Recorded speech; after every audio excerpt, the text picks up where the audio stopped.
Welcome to our probably 10th open day. It's our third one at this new site, which is our new Warlord home, and will be our Warlord home for the next at least 6 years, we plan. Normally it's me and Paul Sawyer doing this bit, but as we know, Paul's very ill and couldn't make it today, which is a real shame. But I've asked Rick to stand in for him, and I want you to give Rick a really tough time when he comes in. That'll teach him. Is there any plans to do update Conflict now that version 3 is out? Conflict! It's a massive. It's now filling our head. Now we've launching Bolt Action 3 today. It's going to be all guns blazing for Conflict. Andy Chambers, who's doing a seminar. Is it the one after? No, at 1 o'clock, I think. He's the man to ask about Conflict, but it's we're going to put massive effort into that. I think it's going to be a great game. Behold, me large! Behold, me large one! Come on in! Hooray! Here he is. There you go, boss. Told you I'd find him. Thank you very much. Right, get him! Good morning, good afternoon, good evening, good afternoon. They're one and only. Greetings, one and all. Mr. Priestley. So yeah, Conflict. We're going to go mad about Conflict. It's going to go some crazy ways. Can't wait. It's always a great game, and the Clockwork Goblin guys did a great job on doing that game. Bearing in mind they had real jobs as well. So, but now we can take it further with full-time writers. With the Conflict one, are you sort of seeing it as at the moment it's only like a standalone game, or are you thinking of issuing it as sort of a campaign book for Bolt Action version 3? It's more a game on in itself. Like it's going to survive on its own 2 feet. So just on that, and I don't want to steal the thunder from later, but Conflict at the moment actually is kind of similar to Bolt Action 1, Yes. first edition. So is it going to be an entirely new rule set, or is it going to be similar? I shouldn't really steal it from Andy, but it'll be similar. But it won't. It will be similar, but it'll be on. What we like about Bolt Action is the dice system and the pinning stuff. That's really cool to those games. I'll be very surprised if it didn't have that in it, for instance. Yeah, that's what we like. Yeah. What else is going on now? Mr. Priestley's joined me. You mentioned Hal Caesar supplements earlier. Yeah, Some Rick. new ones. I've not done any. Italian Wars, maybe? Italian Wars is being done at the moment. The Renaissance. Yeah. That's just been written. We're just putting together some new models for it. Putting some Swiss pikemen in and some Burgundian gendarmes. Fantastic. So that'll be really cool. I mean, they're so. They're high. So it's yeah, we're definitely that's one of the books that's finished. 100 Years' War. 100 Years' War book. In process, I think. Just Yeah. started. An Arthurian book, which looks particularly splendid. Yeah. That's very nice. And then a Boer War book, bit weird, but nice. And then Crimean book as well. You've got a schedule in mind, kind of a release. They're all up there. Those are the ones that if I can remember them, they're coming out within 7 months. Right. I know the way it works when you get a bit old. but lots more eventually. Oh, and the Samurai one as well. Samurai one, which doesn't float my boat, but so many people said, "Oh, fantastic!" That Pike and Shot. Yeah, that's right, Pike and Shot. So that's going to be really good. So lots of books, which is just great. And figures to go with it, because I think upstairs you had some nice Boer War people did this. Yeah, we did. Yeah, and new figures. Yeah. I mean, Boer War is a niche of a niche, but it's one I wanted to write, so I did. Which system did you pick for Boer War? Because I remember you and Paul having a discussion whether to put it in Bolt Action or Black Powder. What a great question. Which system is it, Bolt Action or Black Powder? Because it's 1900, isn't it, effectively, exactly on the cusp of when it all changed. Well, I've written it as Black Powder, but I've got Dylan, who writes all our books, suddenly said, "Can I help you finish that Boer War book?" Because I haven't quite finished it off. And he's going to put in alternative Bolt Action rules. So you can play it either way, which is a really good idea, I think. That'll be the first time we've had one of those. So small skirmisher game with bolt-action rifles, literally, or a bit, the larger battles of the Boer War. So I think it will cover both. Will that open the way then for World War One? World War One. We nearly did World War One bolt-action. You can remember that? Yes, and then I said no because it's tedious, as I recall. I'm glad you came late to this one. The opening moves were far from tedious. Very interesting battles, the first ones, and the last ones, as anybody who knows anything about the Middle East. Middle East, Africa. Yeah, no, there's a lot there, really. There was a Canadian group who did some rules for it and sent them in. They were very good. They were very, very well covered, I thought, actually. So you mentioned a minute ago about 100-Year War. Is that a possibility for Epic? Would you like some tea, Rick? Yes, please. Possibility of Epic in Hellsea's 100-Year War. well, one day we'll do it all. Yeah. It's there's a manuscript in for Region War. I think it's about to start on it. That might be out of your 7-month window of understanding. No, it was asking whether it would be an Epic. Okay. Oh, Epic Hell Season. Same game. The same game, but smaller. So yeah, no, that'd be good to do. Chatting on that. What's your plans for the 2000 AD? I don't know. If I'm honest, that was Paul's speciality.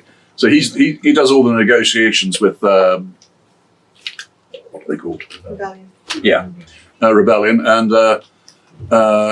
we were certainly planning a Rogue Trooper game. It's the big one which we've never done, and but I don't know where we are at the moment. To be fair, wouldn't it be great if they did bring out another few films and mini series of Judge Dredd? Please do, please do.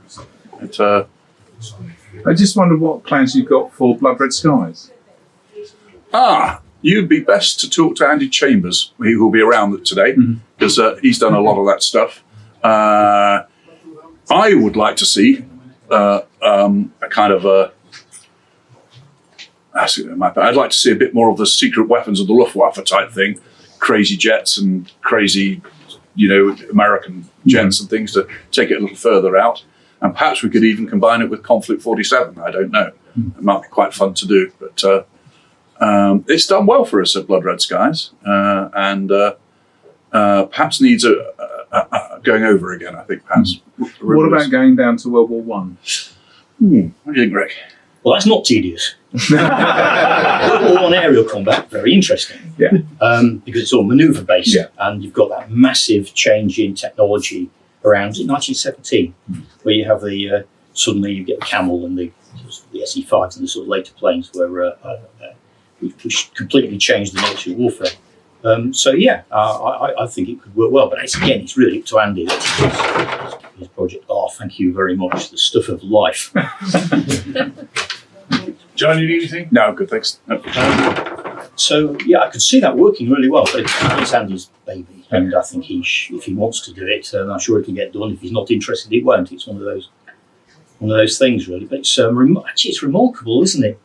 Because World War One fighter combat has been around as a war games concept for years and years. I remember playing the old Paragon war games, World War One combat. I don't know if any of you remember. You're all too young. Yes, yeah, it's really interesting. It was played with 4 foot high height sticks, and you had a little screw here, and you could change the height up or down. And the bases were made out of dumbbells, the sort of thing you do weightlifting on. And they used to play this in school, like gym rooms, sort of great sort of thing. And occasionally you saw them at war game shows with 1/72 scale airplanes. I don't think we could manage that. The weight might affect the shipping costs. Well, the customs pay for the shipping costs. You'd bankrupt them, wouldn't you? Yeah. So it has been around a long time, but I'd say that it's the first aerial combat game I've ever seen that works in a kind of neat way as a game. Yeah, it does. There's some very simulationist ones, but simulationist games tend to be, they appeal to a certain sort of player. They don't have the pace. Games are games. At the end of the day, you have to focus on something specific. And Andy understands that very well, and I think he's made a fantastic job of that game. we could certainly do more with it, couldn't we? Good. What else, fellas? Do you have any surprise releases we're going to be expecting in the next That year? would be a surprise. wouldn't it? Just a yes or no? Definitely. Definitely. We've got some really cool stuff coming up, and yes, we try and plan 3 years out. To answer your question, 3 years is as far as we definitely go for. Because you have some other wacky ideas that I used to have to struggle with Paul to get out there because he'd just keep putting it at the bottom of the schedule every year. It would drop off the schedule and say, "Hang on a minute, that's the third year you've taken it off the schedule. You've got to bring it out one time, mate." But it's reassuring most of the next 3 years, and it's the strongest releases we've had. We shot ourselves in the foot a bit about 2 or 3 years ago when we, I don't know why, but we had nothing coming out for Bolt Action for 3 or 4 months for a while. And that was, you see sales really drop, of course, because people want to add to their armies and they think, oh, they're not bringing out that yet, but very strong product and a couple of real good surprises. Is there any chance of bringing in things like Tuskegee Airmen or some of those niche units that did exist in the American Army, albeit for negative reasons, into the Bolt Action? Bolt Action, well, we do cover the Buffalo soldiers. We do cover those now, and the Nisai. We've got both of them. We do cover both of those. I think we're the only company who do. Could be wrong. So we are trying to cover that. The Tuskegee, they're flyers, aren't they? Yeah. Yeah, no. I'm sure we could put those into Blood Red Skies. That would be pretty cool. I was reading about them the other day. Is that because they were, as we know, elite. Well, they made themselves an elite group of black flyers. The problem was the press overinflated their successes and said that when the Tuskegee Airmen defended the bombers, they never lost a bomber, which is not true. But they never claimed it. They never said, no, of course bombers got shot down. So then people said, oh, they've made it all up. It wasn't the poor old flyers thing, it was the blooming press overrating them because you can't not have any casualties. But no, I think it's quite fun to look at the subgroups which punch above their weight. Chap at the back. Obviously, you've got Bolt Action Korea out. Do you have any plans to go further than Korea, like maybe Vietnam? I thought he was going to ask about Bolt Action 4, John. That's 3 years away. How did he guess? Do you want to do Vietnam? Well, I don't know what plans we've got for Bolt Action, or indeed anything, because they keep all these things from me. But I could see Bolt Action working. It's not a war I have much enthusiasm for, because I remember it being on the news when I was a teenager, and it's a bit close to the wire for me. I generally feel that about post-war conflicts. But you're a bit more liberal about these things. I am a bit.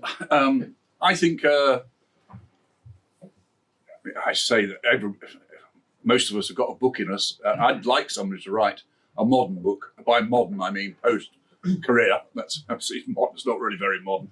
But post-career supplement would be great, or a rule book. And then there may be 4 or 5 different books from there.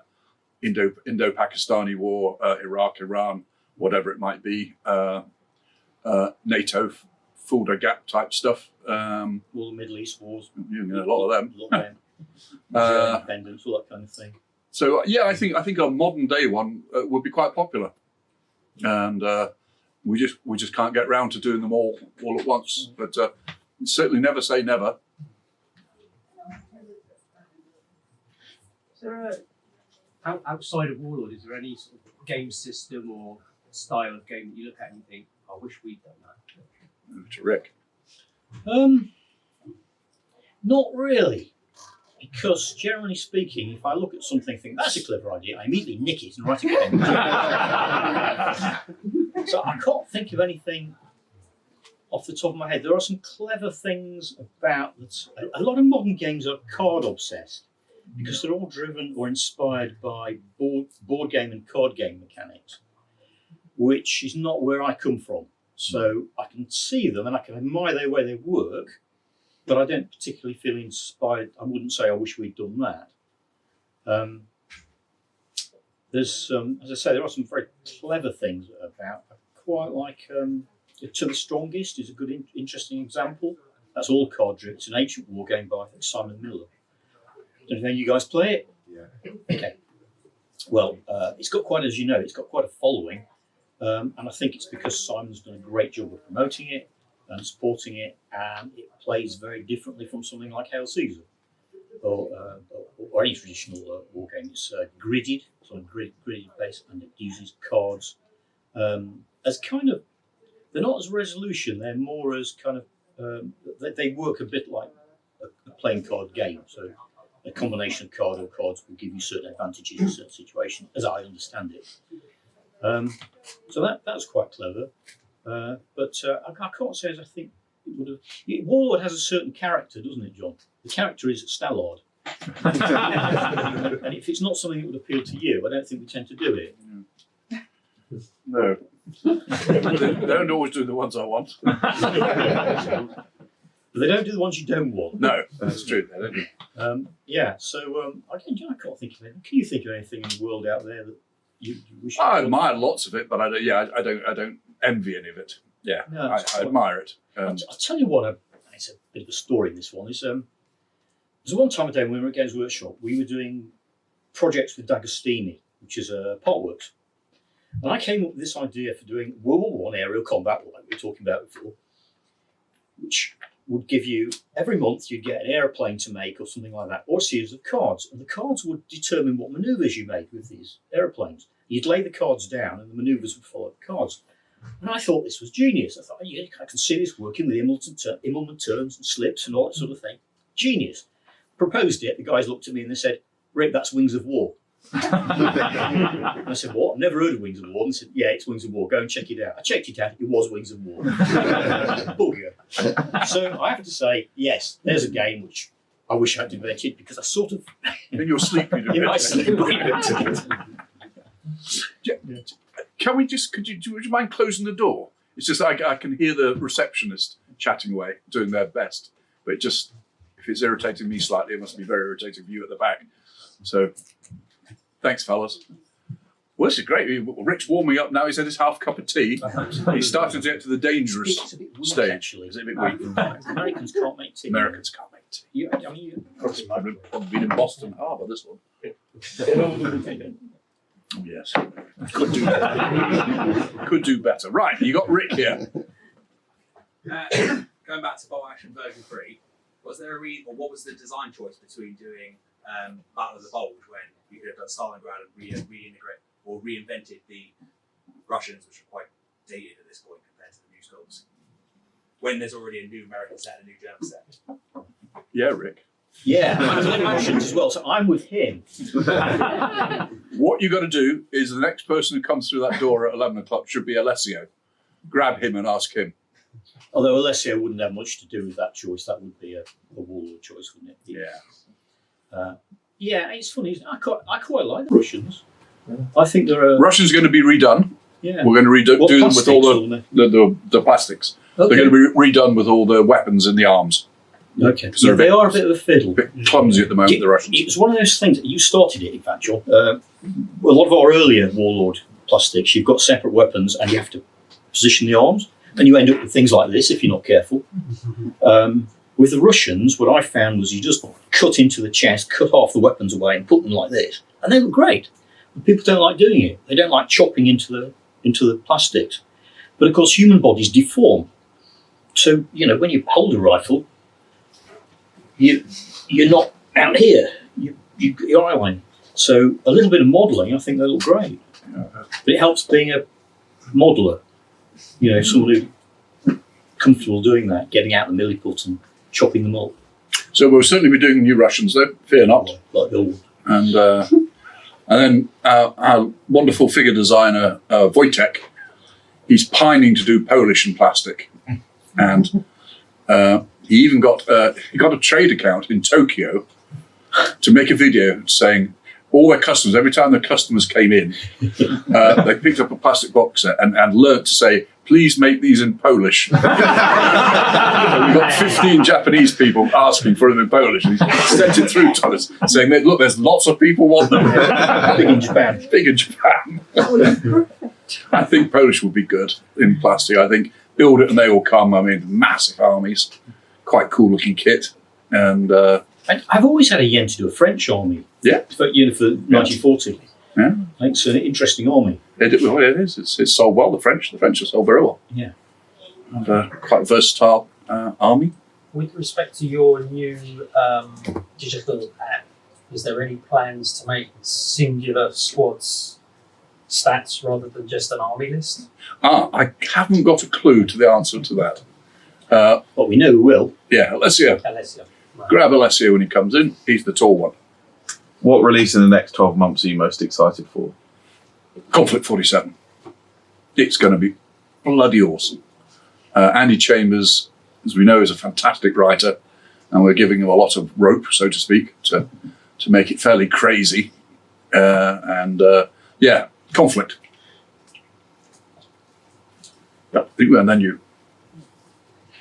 Rick, do you want to speak up? Sorry, Rick. Would you like to move Warlords of Erewhon to Epic? Warlords of Erewhon? Yeah. Just in case anyone doesn't know, Warlords of Erewhon is a kind of little side project that I strong-armed Warlord into publishing. And it uses the bolt action system, but for a skirmish fantasy war game, or a warband game, really. To be honest, Warlord just did that as a favour. I don't think Warlord are at all interested in doing fantasy. I think that was something which got beaten out of us over 20, 30 years of Games Workshop, wasn't it? So it was kind of like an indulgence, and I created a game and a book that I thought would stand alone. I've added a website for anyone's interested, which has got more army lists on it. And it's a sort of here's an idea, here's some rules, here's ways you can change it. Here's a points value system, in fact. Have fun with it, and then kind of that's it. There's no real support for it. But epic fantasy would be nice. I think people. Well, I'm up for it, John. If you, I can't see it myself, but yes, it could be. I mean, epic fantasy is it's Warmaster. Yeah. And actually, what you did. Yeah. And rather than Warlords of Erewhon, if I was to do that again, I would go Hail Caesar. In fact, I started writing a Hail Caesar fantasy game at one point. Had a word with the powers that be at Ward. Looked to me and said, "Oh yeah, that'd be great. We'll put that at the bottom of the pile, even below John's." The old Paul Sawyer trick. The old Paul Sawyer trick. So I thought, what's the point? There's no, you can't maintain as a games writer, as a designer, you can't maintain enthusiasm in the face of a 3-year time schedule. It doesn't work. So I gave up in the end. I thought, well, maybe one day I'll do something with it. And when I came to doing Warlords of Erewhon, I actually used a lot of the magic system that I developed for Hail Caesar. Or Hail Frodo, as I was going to call it. I should get away with that. So there was an element of crossover there. And actually, it's piss easy. It's just a stat exercise, really. There's You're not allowed to say it's easy. It's just a stat exercise. I mean, and then lots of crunching. Lots of tedious writing stats, writing the army lists, making sure everything's reasonably in whack. All that. That's not piss easy. But the actual conceptually, it would be simple. Anyone could do it. Yeah, anybody. Right. There's a gentleman there. Yeah. How have you found the rollout of Acton Panzer? Do you have any more plans for it? We do.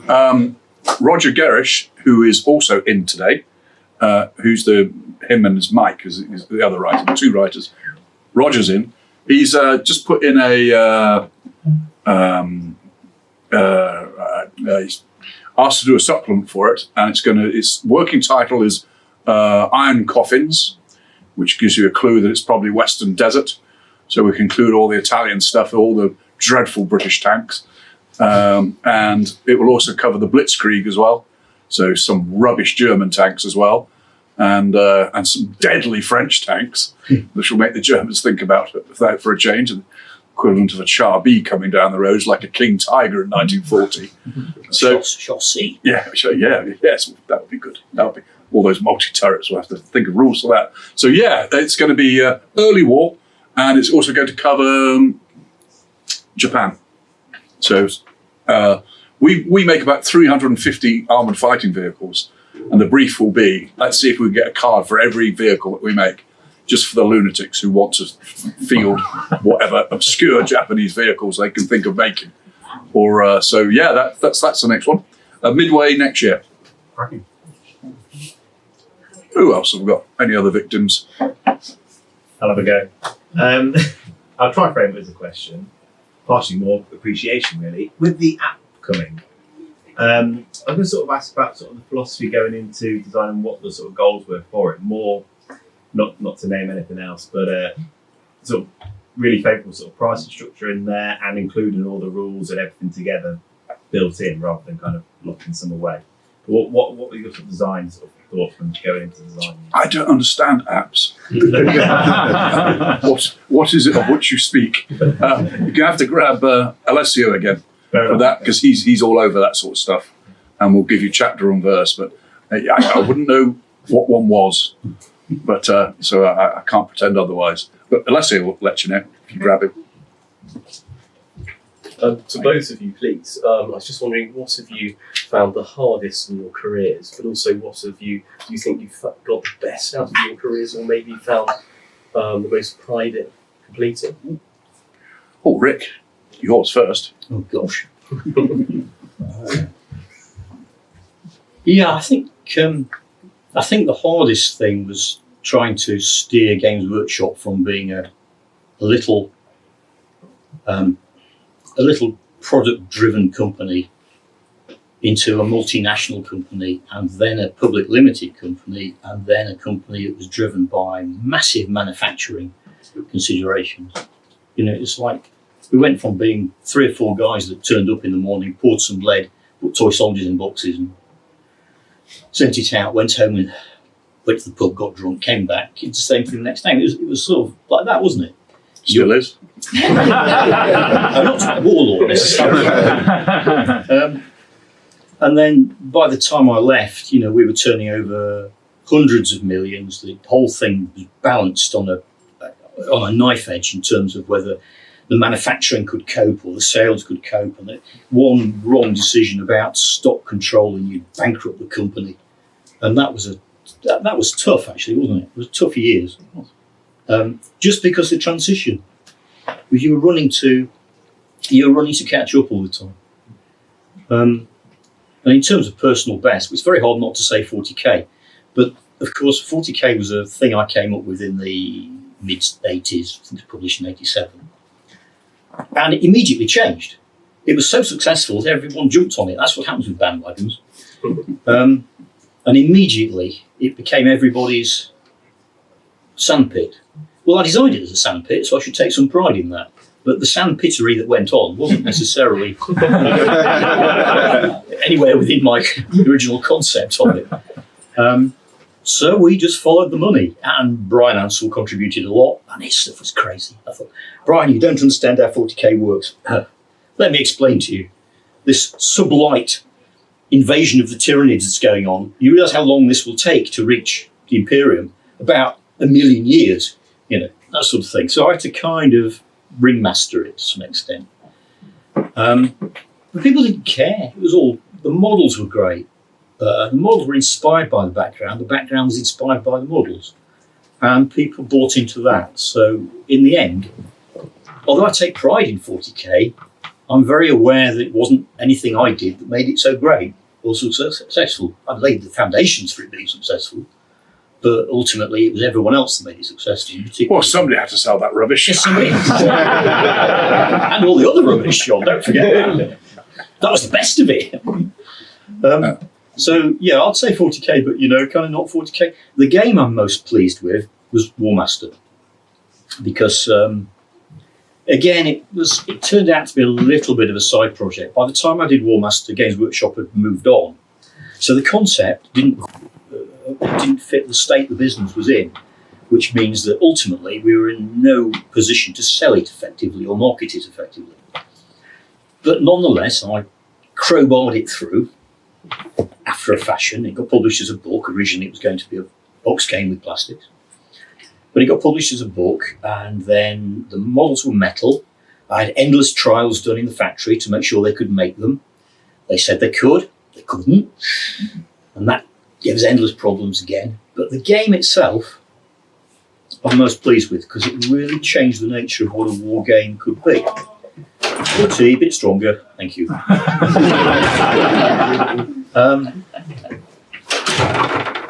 I think the concept of a war game before I did War Master was very much a turn is fixed, moves are fixed, people move in a fixed way, and then combat becomes the thing where you have your variety and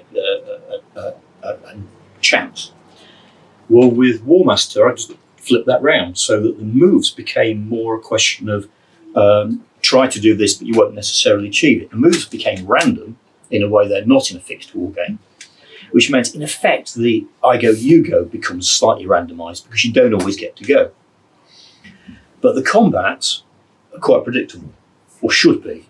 The more dice you roll, the more predictable the result, and you do tend to roll sometimes. And I saw that being picked up in other games afterwards as a concept. Quite significantly, and ultimately we went on to exploit that for Black Powder, because Black Powder's a development of War Master, and then Hail Caesar, and everything that's stemmed off those games, including Pike and Shot, which Steve Morgan wrote, and the new Epic games, of course. In fact, the irony is that the Epic game now uses figures that look exactly like the War Master figures. So the whole thing's gone full circle. Why reinvent the wheel? Right, yeah, exactly. There it was all along. Do you know, that's his terrible thing to say, but I always said, have one good idea, do it properly. 2 ideas is a waste of an idea. And that is kind of where we got to with War Master. I'm trying to remember that one. Yeah. Did you say the thing proudest of? Proudest was developing the Games Workshop retail chain. That was the greatest achievement from the Games Workshop, because there was nobody to follow. All of Games Workshop, all their cleverness. If you want to buy Games Workshop, you've got to have £3.2 billion.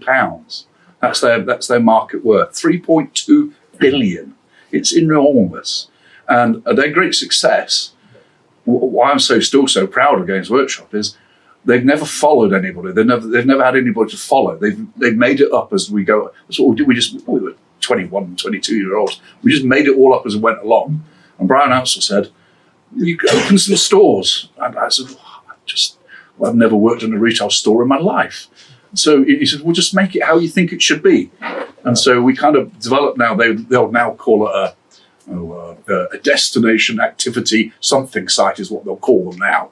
But we just thought it was a shop with toy soldiers where it'd be great if you could get a game, that would be cool. And then, put a painting table in as well. Well, that's a good idea. And people say, what blinding brilliance, of course. Yeah. And we're thinking, how bleeding obvious. You're a gentleman. Stay another week. So what we were in the end, we're just doing, I think, most of us would have got there in the end, but perhaps not. But I don't know how many Games Workshop stores there are now, 700, something like that. Anybody?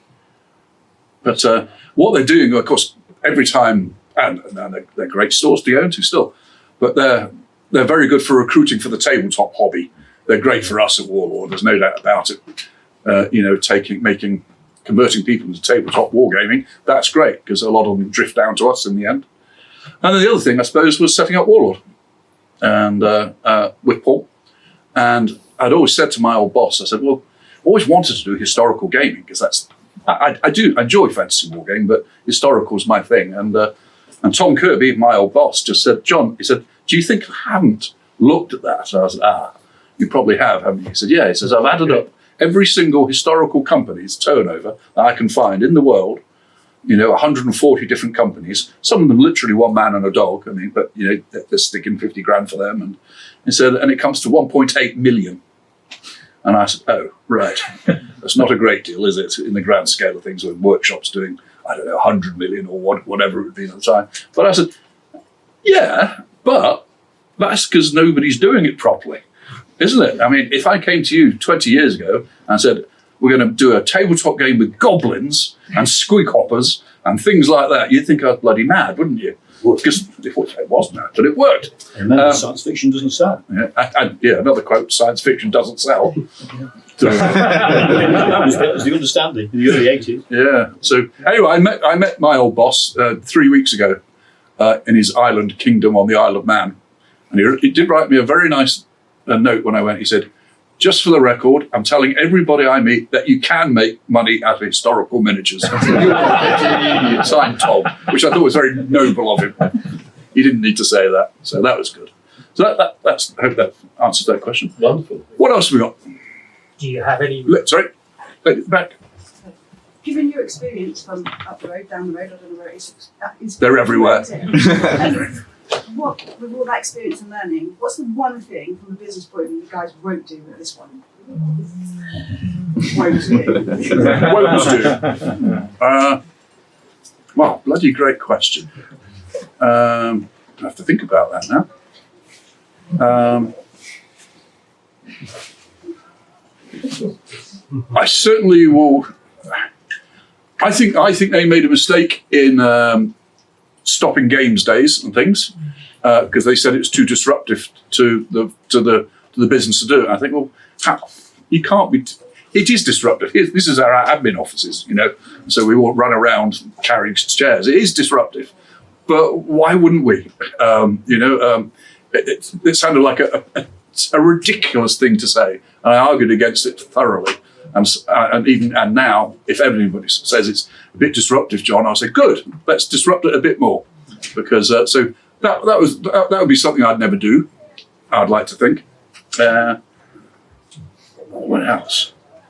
It's a tricky one, isn't it? Because we learned how not to do things very well. You learn by your mistakes, and we had plenty of opportunity to learn, didn't we? Yeah, we did. So we made many mistakes, and we learned along the way. And I think you've applied a lot of those lessons to Warlord. Yeah, we have. So it tends to be, you tend to think in the positives rather than the negatives. Yeah. Don't employ people who you don't want to employ. Yes. Is that why you're retired? I thought it was for the best. I'd be very wary of being very heavy on HR, because they creep up on a company, and before long there's an HR assistant, then an assistant to secretary to the assistant of the thing, and then you're paralysis on employing and training people. When you do hire people, it's always a gamble, of course. You do your best, you have a look at them, you get them in, and sometimes you hire someone who's just not right. You find out afterwards. But the big mistake is keeping them, because you've got to let them go quite quickly in a nice way and as gently as you can. If you keep anybody beyond their sell by, it's a disaster. And then, of course, it's even worse asking them to leave later on. So anybody can get employing somebody wrong, but just realise you've got the wrong person and say goodbye. So there's 97 of us at the moment at Warlord, and they're all pretty good. Apart from the tea guy. He's getting better. I think was a question.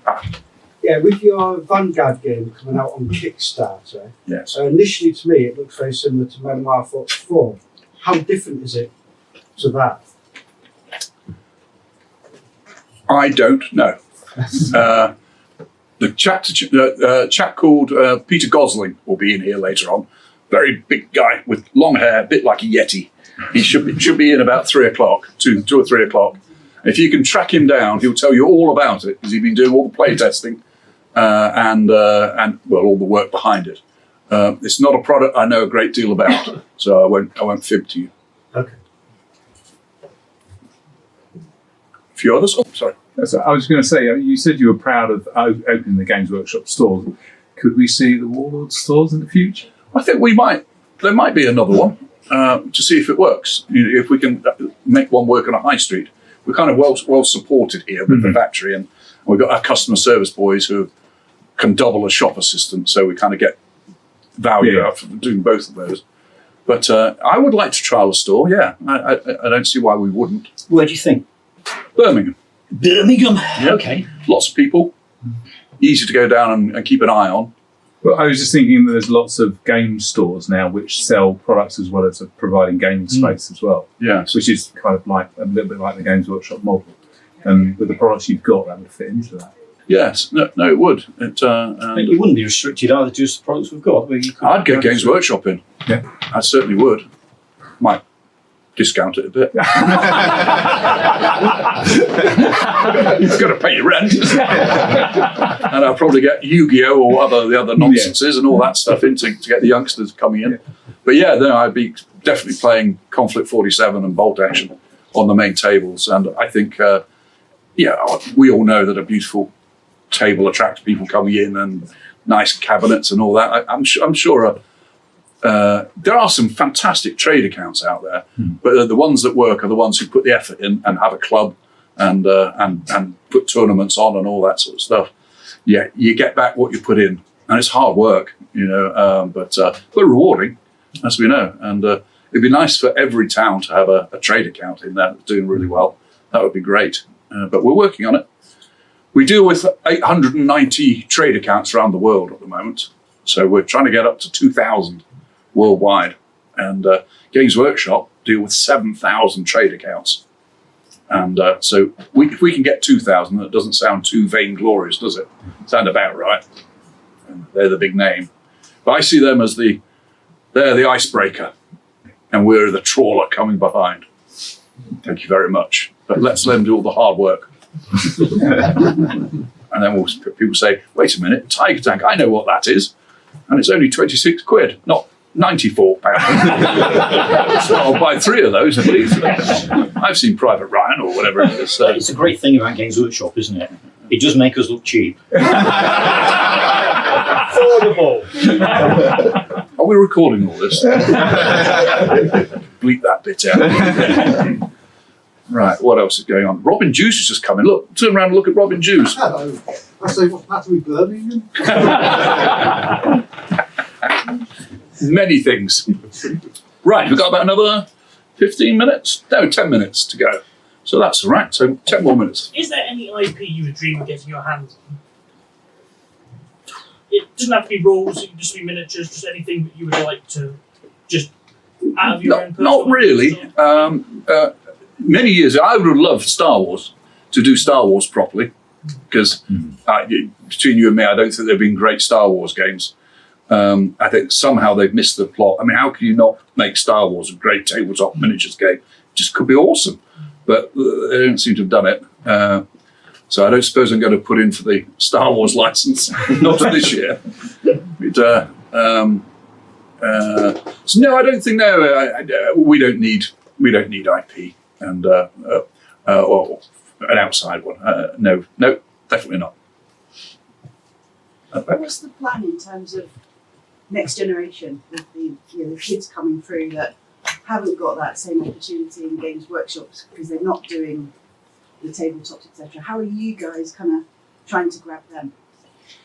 Good. I don't think we are. I don't think we see ourselves as being aimed at that. When you say younger guys, you mean sort of sub-teens?